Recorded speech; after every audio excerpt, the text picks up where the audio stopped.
Before we go back to Jaber Ashkar, Mohammed, talk about the climate in Paris. And you hear the horror right now. You've got the two brothers. They're holed up near the airport. They've got a hostage. Another man, not clear what their connection is, if there's a direct connection, though they may have been years ago together, has killed two hostages, or two hostages have been killed in a Jewish supermarket in Paris.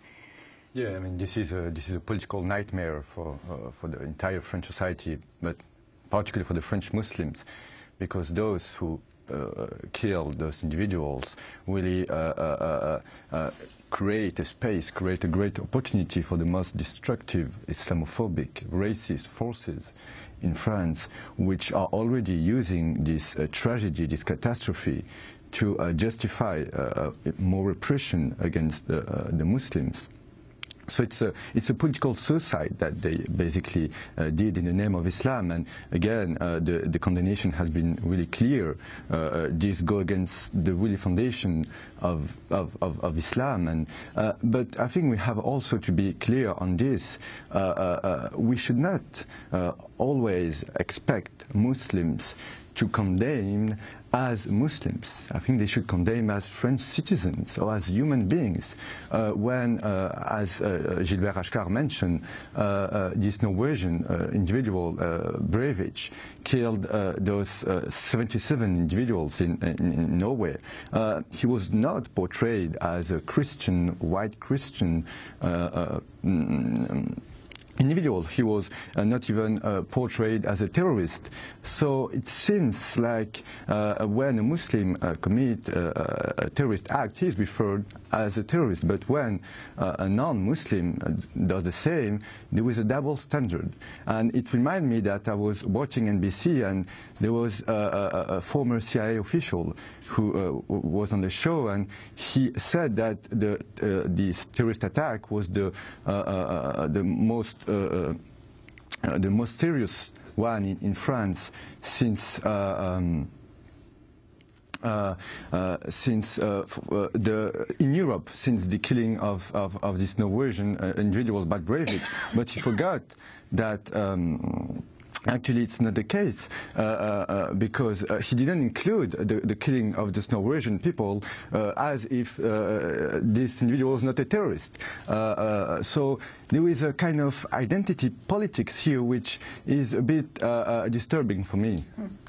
And this whole issue of the, for 30, 40 years, the uneasy situation of the growing Muslim population within France vis-a-vis the old established French white citizenry. What do you see? I mean, clearly this is a setback for those relations, but what has been the relationship now over the last several decades?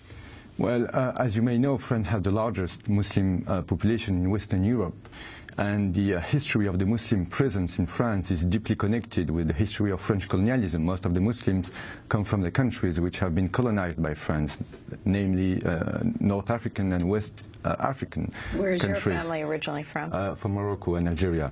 So to understand the treatment of the French Muslims in today's French society, we need to look at the colonial legacy, which I believe continues to shape, influence the way France deals with Islam and Muslims.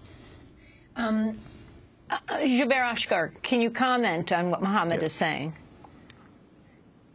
I mean, I think, well, I agree with what he's saying. Until now, I can't see any disagreement. I mean, he is exactly pointing to this problem of the double standard in reacting to such events when they come from Muslims nowadays compared to any other religion, because after all, this wave of extremism and fundamentalism is affecting everywhere. You know, I mean, we mentioned this Norwegian crazy guy, and you have these appalling demonstrations of the far right in Germany, of all places. That's really frightening. You have Jewish fundamentalist extremists in Israel killing regularly, actually, and no one is saying Judaism is the source of all these killings. You have Hindu fundamentalists doing all sorts of appalling things, and again, no one is saying this is the problem of Hinduism. But when it comes to Islam, Islam is finger-pointed immediately, and that's really here an issue of double standard in dealing with that. And again, I mean, the freedom of speech is something, and I'm fully for the real freedom of speech, actually, which France is not a real country of freedom of speech, where you have a lot of laws hindering the real freedom of speech in France. It's not nothing like the First Amendment in the United States. But even in these limitations to the freedom of speech, you find double standards also. And as I said, I mean, for instance, France, of course, the sense of guilt for very good reason, which is actually an awful historical reason, about the Jewish genocide, is not equaled by any sense of guilt with regard to the colonial past of France. And Algeria, for instance, is one of the most appalling episodes in the history of colonialism.